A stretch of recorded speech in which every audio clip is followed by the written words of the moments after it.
Welcome to शुभ पाठशाला। आज हम एक नए टॉपिक के साथ आए हैं और आज की वीडियो बहुत ज़्यादा इम्पोर्टेंट है। सभी स्टूडेंट्स को ये बता देना चाहता हूँ कि अगर आज की वीडियो अगर आप सही से नहीं समझेंगे तो आपको प्रैक्टिकल में थोड़ी प्रॉब्लम होगी, क्योंकि आज हम कुछ जो है फॉर्मूले डिस्कस करने जा रहे हैं और उस फॉर्मूले को मैं एक तरह से मूल मंत्र कहता हूँ। किसका? नेशनल इनकम का। 3 फॉर्मूले हैं, बिल्कुल इजी से हैं। अगर वो 3 फॉर्मूले आप सब बिल्कुल सही से लर्न नहीं करोगे या उस चीज़ को समझोगे नहीं तो क्या होगा कि आगे जैसे क्वेश्चन घुमाए जाते हैं तो वो क्वेश्चन करने में आप सबको दिक्कत होगी। तो इसलिए आज का वीडियो बहुत ज़्यादा इम्पोर्टेंट है। अगर आप सबको नहीं समझ में आए तो 1-2 बार आप इसको बार देखना, जिससे क्या हो प्रैक्टिकल में आप सबको कोई समस्या ना हो। तो इसलिए मैं कह रहा हूँ कि आज बिल्कुल ध्यान से वो करना है और आप कोशिश करिए कि पेन और कॉपी लेकर बैठें, जिससे अपने नोट्स बना सकें या उस चीज़ को समझ सकें। और हो सके तो आप अपने कान में हैंड फ्री लगा लें, जिससे जो है आपका कनेक्शन जो है मेरे साथ बना रहे। ऐसा ना हो कि जब हम नॉर्मली फ़ोन से देख रहे होते हैं या सुन रहे होते हैं तो क्या होता है कि हमें दूसरी वॉइस भी सुनाई दे रही होती हैं, तो थोड़ी समझने में प्रॉब्लम होती है। जब आप हेडफोन या हैंड फ्री जो है यूज़ करेंगे तो आपको सिर्फ मेरी वॉइस सुनाई देगी, बाकी बाहर की वॉइस से आपको बाहर की वॉइस जो है सुनाई नहीं देगी। तो इससे क्या होगा, आपको एक बेनिफिट मिलेगा, एक अच्छा कंसंट्रेशन होगा। तो चलिए आज स्टार्ट करते हैं। क्या है कि 3 फॉर्मूले हैं जो कि देखिए, सबसे पहले मैं बता देता हूं कि आपके नेशनल इनकम में कितने फॉर्मूले हैं। तो नेशनल इनकम की अगर जब बात की जाती है एनआई की, नेशनल इनकम की, तो नेशनल इनकम में भी आपके 3 फॉर्मूले होते हैं। ठीक है, एक तो भाई इनकम मेथड होता है, इनकम मेथड होता है, ठीक, और एक स्पेंड्स या एक्सपेंडिचर मेथड कहते हैं। ठीक है, स्पेंड्स मेथड या एक्सपेंडिचर मेथड कह सकते हो। और तीसरा जो होता है वैल्यू एडेड मेथड होता है। कौन सा होता है? Value added method. ठीक है, या इसको प्रोडक्शन मेथड भी कहते हैं। तो ये 3 फॉर्मूले होते हैं। अब ये 3 फॉर्मूले जो हैं, इन फॉर्मूलों को हम अलग अलग वीडियो में डिस्कस करेंगे। आज हम उन फॉर्मूलों को डिस्कस कर रहे हैं जो इन तीनों के अंदर यूज होते हैं। ठीक है, तो सबसे पहले देखिए, जो अभी मैं समझाने जा रहा हूँ उसको बड़े ध्यान से समझना कि नेशनल इनकम होता क्या है। नेशनल इनकम होता है NNP@FC। इसका फुल फॉर्म जो है वो होता है net national product at factor cost, eight factor cost, factor cost. ठीक है, फैक्टर कोस्ट। तो अगर आप सबसे ये कहा जाता है कि भाई नेशनल इनकम निकालें, तो आपको ये निकालना होता है net national product at factor cost, NNP@FC। ठीक है, तो ये चीज़ ध्यान रखना है, NNP@FC आपको निकालना होता है। लेकिन जब हम इन तीनों फॉर्मूलों को यूज करते हैं, जो आगे हम समझेंगे कि भाई इन फॉर्मूलों के कॉम्पोनेंट क्या हैं। जैसे कि आप जब मैथ में करते हो कि भाई एरिया निकालते हो, मान लो रेक्टेंगल का एरिया है, तो रेक्टेंगल के एरिया में आपको लेंथ चाहिए, ब्रेथ चाहिए, ठीक है भाई, उसकी लंबाई और चौड़ाई चाहिए, हैं, तभी निकालते हो। तो ऐसे इन फॉर्मूलों के अंदर भी कुछ ऐसे ही कंपोनेंट हैं जो कि आप यूज करोगे, जिसको आपको माइनस प्लस करना होगा, जिससे ये फॉर्मूला जो है आप इससे क्या निकालोगे, एक डोमेस्टिक इनकम निकालोगे। ठीक है, फिर उसको नेशनल कैसे करते हैं वो सारी चीज़ें अभी हम सीखेंगे। इसी तरह से ये तीनों फॉर्मूले हैं। ठीक है, तो इनके कंपोनेंट तो हम बाद में सीखेंगे कि भाई इनके कंपोनेंट क्या है, वो हम अलग अलग वीडियो में, तीनों फॉर्मूले अलग अलग वीडियो में डिस्कस करेंगे, जिससे 1-2 क्वेश्चन भी हम कर सके। ठीक, अभी इन तीनों फॉर्मूलों में क्या क्या यूज होता है हम वो फॉर्मूले जो है डिस्कस कर रहे हैं। तो सबसे पहले जब इसके कंपोनेंट जब हम क्या करते हैं भाई, प्लस करते हैं या इसके कंपोनेंट यूज करते हैं, तो हमारे पास आता है NDP@FC। ठीक है, इसके कंपोनेंट यूज करने पे हमारे पास आता है NDP@FC। अच्छा, जब इसके कंपोनेंट हम यूज करते हैं स्पेंड मेथड या एक्सपेंडिचर मेथड, तो इससे हमारे पास आता है GDP@MP। MP मतलब मार्केट प्राइस, बाजार कीमत। ठीक, अच्छा, उसके बाद इससे भी हमारे पास GDP@MP या GVA@MP। ठीक, दोनों का मतलब एक है, वो अलग अलग सिचुएशन में अलग हो सकता है, जब क्वेश्चन कराऊंगा तब समझाऊंगा।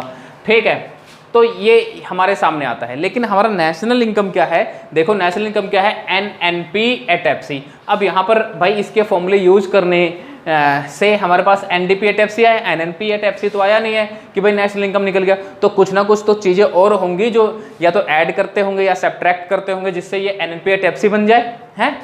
वैसे ही यहाँ पर GDP@MP है, तो यहाँ पर तो बिल्कुल ही चेंज है। देखो यहाँ पर नेट है, यहाँ ग्रॉस है, यहाँ डोमेस्टिक है, यहाँ नेशनल है, पी तो सेम ही है, लेकिन यहाँ मार्केट प्राइस है और यहाँ फैक्टर कॉस्ट है।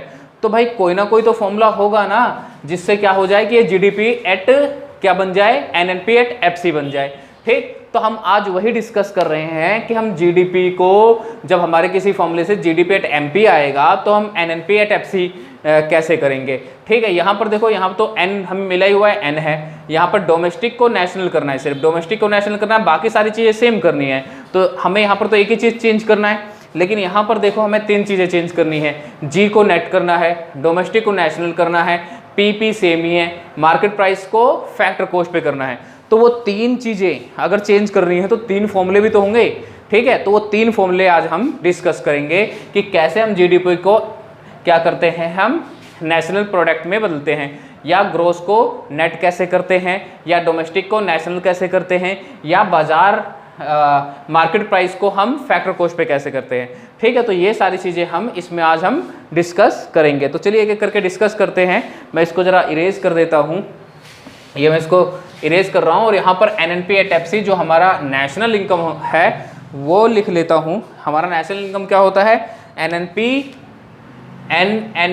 एट एफसी हमारा नेशनल इनकम होता है। अब हमें सीखना क्या है कि जीडीपी जो है जीडीपी एट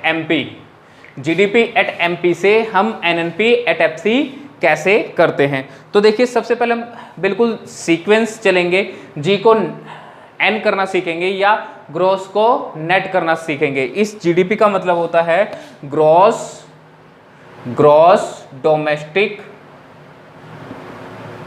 प्रोडक्ट। ठीक है, ग्रॉस डोमेस्टिक प्रोडक्ट, और यहाँ पर दे रखा है एमपी का मतलब है एट मार्केट प्राइस। ठीक है, मार्केट प्राइस पे। ठीक है, इसका मतलब ये है। और नेशनल इनकम का मतलब मैंने बता दिया था, net national product at factor cost. तो देखिए कैसे कैसे करते हैं। तो सबसे पहले ग्रॉस को नेट कैसे करते हैं, तो यहाँ पर मैंने लिख लिया ग्रॉस।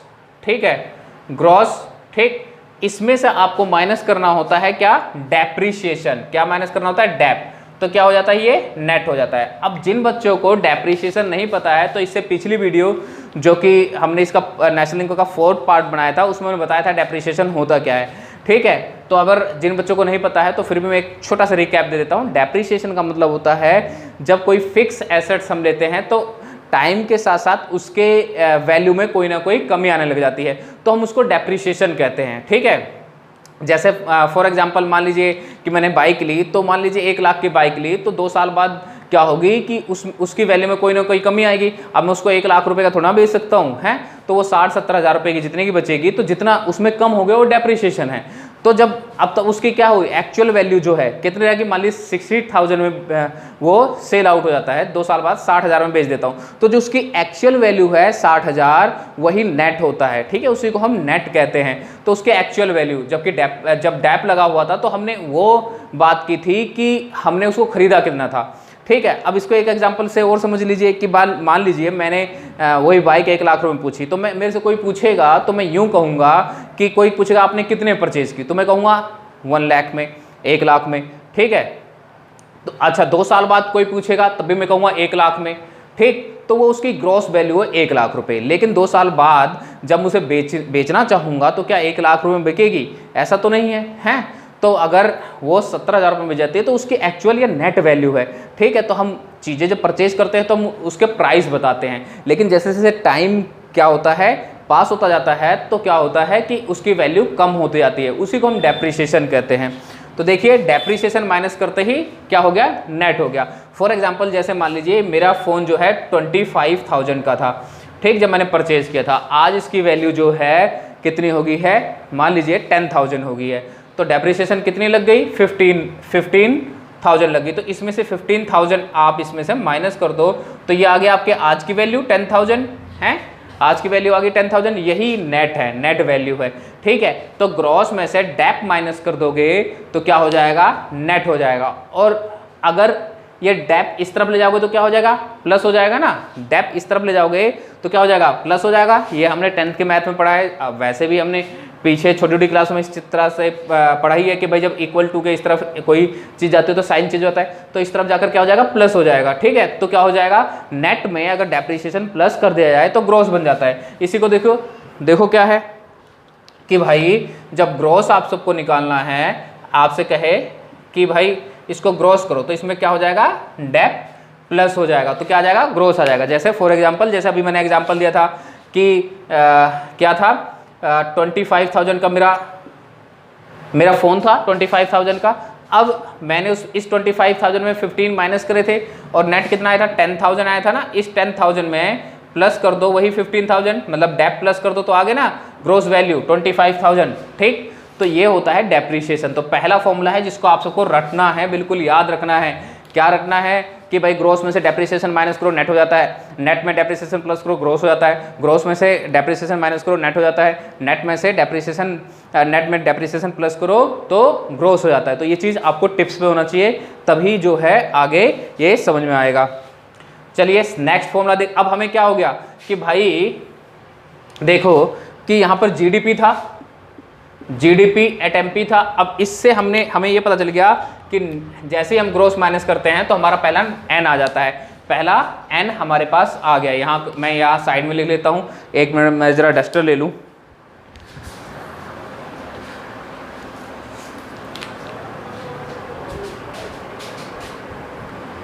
हाँ, तो ये हमारा एक एन आ गया, ठीक है। तो ये आ गया हमारा एक एन जो कि नेट है, ठीक। जी को हमने एन बना लिया। अब दूसरा एन बनाना है, डी को एन बनाना है, मतलब नेशनल। तो ये कैसे होता है भाई, डोमेस्टिक इनकम को नेशनल करने के लिए डोमेस्टिक इनकम में हम प्लस करते हैं क्या, NFIA प्लस क्या करते हैं, NFIA, net factor income from abroad. Net factor income from abroad क्या होता है, ये हमने डीपली जो है पीछे वाले वीडियो में डिस्कस किया था। तो जिन बच्चों ने पीछे की वीडियो नहीं देखी है वो देख ले। और मैं हर बच्चों से रिक्वेस्ट करूंगा कि नेशनल इनकम की सीक्वेंस वाइज जो है वीडियो देखे, part 1, part 2, part 3, part 4, part 5, इस तरह से देखेंगे तो उनको ज़्यादा समझ में आएगा। तो NFIA क्या होता है हमने पीछे वीडियो में डिस्कस कर लिया था। तो डोमेस्टिक इनकम में NFIA प्लस करें तो ये हो जाता है नेशनल। क्या हो जाता है, नेशनल, ठीक है। क्या बन जाएगा, नेशनल। अच्छा, जिन बच्चों को NFIA नहीं पता है मैं छोटा सा बता देता हूँ, रिकैप दे देता हूँ। NFIA मतलब होता है कि भाई जो विदेशी हमारे देश से कमा रहे हैं, वो चाहे प्रॉपर्टी से हो या प्रॉफिट रिटर्न से हो, ठीक है, या वेजेस एंड सैलरी हो, कुछ भी हो, तो जो विदेशी हमारे देश से कमा रहे हैं और जो हमारे देशवासी विदेशों से कमा रहे हैं, उन दोनों के डिफरेंस को हम NFIA कहते हैं, ठीक है। फैक्टर इनकम फ्रॉम एब्रोड और फैक्टर इनकम टू एब्रोड, ठीक है। फैक्टर इनकम फ्रॉम एब्रोड मतलब एब्रोड से जो हमें इनकम प्राप्त हुई है, और फैक्टर इनकम टू एब्रोड जो हमने एब्रोड को इनकम दिया है। इन दोनों के डिफरेंस को क्या कहा जाता है, NFIA, net factor income from abroad, ठीक है। तो क्या हो जाएगा, नेशनल हो जाएगा, ठीक। अब देखो इसी तरह से अगर हम नेशनल जो है, नेशनल में से अब ये इस तरफ जाकर माइनस हो जाएगा, तो नेशनल में से अगर NFIA माइनस कर दें तो हमारे पास आ जाएगा डोमेस्टिक। मतलब एक चीज़ आप याद रखो तो दूसरा तो अपने आप पता चल जाएगा कि भाई NFIA इधर प्लस हो रहा है, तो इस तरफ जाकर अगर नेशनल में से माइनस कर दिया जाए तो क्या हो जाएगा, डोमेस्टिक हो जाएगा। अब कुछ चीज़ें और है NFIA में कि भाई क्या होता है कि NFIA जो है माइनस में भी हो सकता है, प्लस में भी हो सकता है। अब माइनस में कब होगा, जब भाई एब्रोड वाले हमारे देश से ज़्यादा कमाएंगे और हमारे देशवासी एब्रोड से कम कमाएंगे, तो क्या होगा, माइनस में होगा। और प्लस में कब होगा, जब क्या होगा, इसका अपोजिट हो जाए।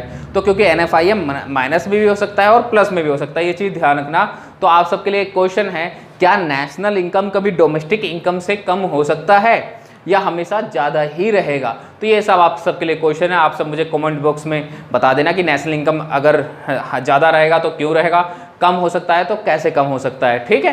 तो आप सबके सामने दूसरा फॉर्मूला है कि भाई डोमेस्टिक इनकम में प्लस करें NFIA नेशनल हो जाता है, और नेशनल में से NFIA माइनस कर दे तो डोमेस्टिक हो जाता है। तो हमारे सामने एक N और बन गया, ठीक है, एक N और बन गया। अच्छा, कई बार क्या होगा कि NFIA net factor income abroad ना देकर आपको दे रखा होगा कि भाई फैक्टर इनकम फ्रॉम एब्रोड और फैक्टर इनकम टू एब्रोड, ठीक है। तो factor income from abroad, factor income to abroad, तो इन दोनों का डिफरेंस निकाल देना, ठीक है। तो ये नेट हो जाएगा, net factor income from abroad हो जाएगा। तो ये क्या हो जाएगा, नेट हो जाएगा। तो ये आपका दूसरा फॉर्मूला था। अब बात कर लेते हैं लास्ट फॉर्मूले का, ठीक है। देखिए एक N और आ गया और P तो हमारा बिल्कुल सेम है। देखिए एक N और आ गया, अब P तो सेम है तो P को तो कन्वर्ट करने की जरूरत नहीं है। अब हमें देखना है कि एमपी को फैक्टर कॉस्ट पे कैसे करते हैं, मतलब मार्केट प्राइस को हम फैक्टर कॉस्ट पे कैसे लेकर आते हैं। तो इसका फॉर्मूला जरा देख लेते हैं। तो देखिए इसका फॉर्मूला क्या है भाई, मार्केट प्राइस, ठीक, मार्केट प्राइस में से आपको माइनस करना होता है NIT, ठीक है, तो ये हो जाता है फैक्टर कॉस्ट पे। NIT मतलब नेट इनडायरेक्ट टैक्स। अब इनडायरेक्ट टैक्स और क्या होता है ये हमने पिछली वीडियो में डिस्कस किया है, ठीक है। सब्सिडी क्या होती है ये हमने पिछली वीडियो में डिस्कस किया है।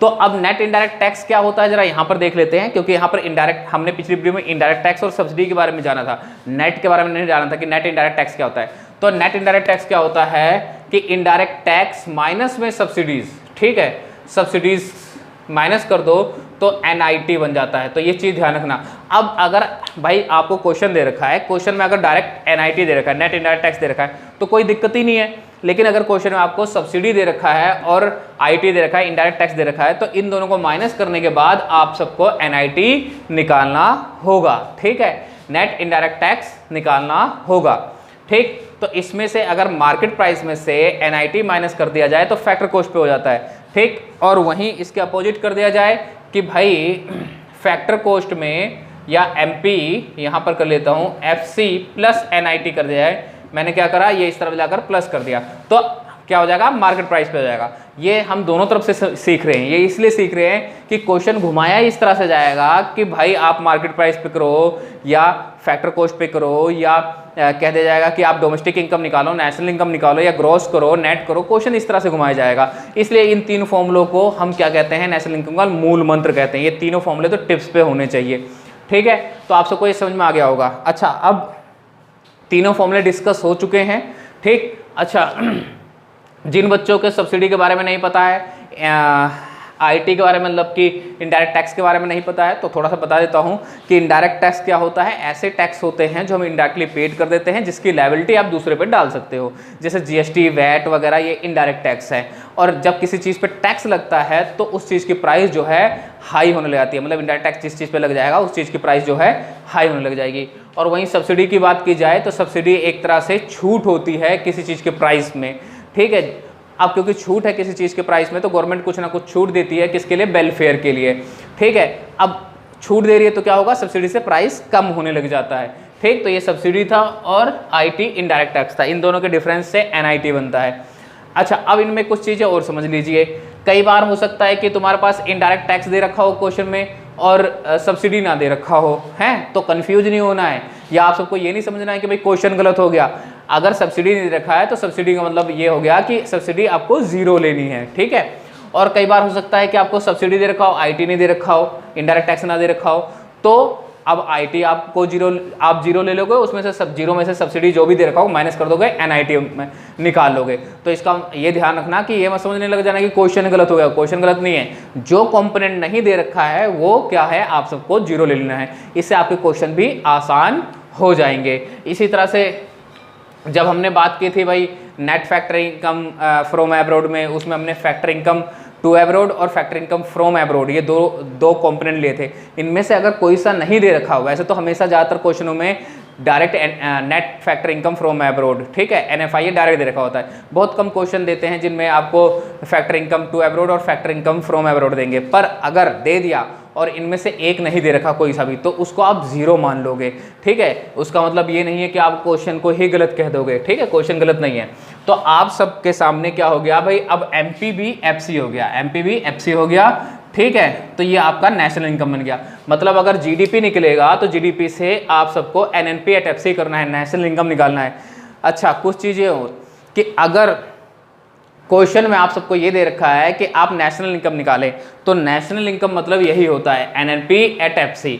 लेकिन अगर क्वेश्चन में ये दे रखा है कि मार्केट प्राइस पे निकाले या ग्रॉस करे, तो अकॉर्डिंग टू क्वेश्चन आपको आंसर निकालना होता है। और अगर आपको डायरेक्ट यूँ दे रखा है नेशनल इनकम, तो नेशनल इनकम दिमाग में आपके बिल्कुल ये क्लिक करना चाहिए कि हमें ये निकालना है, NNP एट फैक्टर कॉस्ट, मतलब कि net national product at factor cost, ये निकालना है, ठीक है। इसमें कंफ्यूज नहीं होना है कि भाई उसमें ये नहीं कहा गया कि नेट निकालो या ग्रोस निकालो, कुछ भी। और अगर कहीं रखा है कि भाई नेट करना है या ग्रोस करना है क्वेश्चन, किसी तरह से, तब तो कोई दिक्कत ही नहीं है। लेकिन अगर आपको नेशनल इनकम का रहेगा तो डायरेक्ट ही है। ठीक है, तो आप सबको ये 3 फॉर्मूले जो हैं टिप्स पे होने चाहिए। अगली वीडियो में हम इनकम मेथड डिस्कस करेंगे, फिर एक्सपेंडिचर मेथड डिस्कस करेंगे, फिर वैल्यू मेथड। ठीक है, तो इनकम मेथड का जो है अलग से वीडियो, मतलब इन तीनों के अलग अलग वीडियो बनाएंगे। 3 वीडियो और आप सब इसके साथ डिस्कस करना है। 3 से 4 वीडियो हद हो जाएगी। कुछ प्रैक्टिकल क्वेश्चन भी हम देख लेंगे जिससे आप सबको ईजी हो जाए। ठीक है, हर एक मेथड के कुछ प्रैक्टिकल क्वेश्चन जिससे आप सबको समझ में आ जाए कैसे निकालते हैं।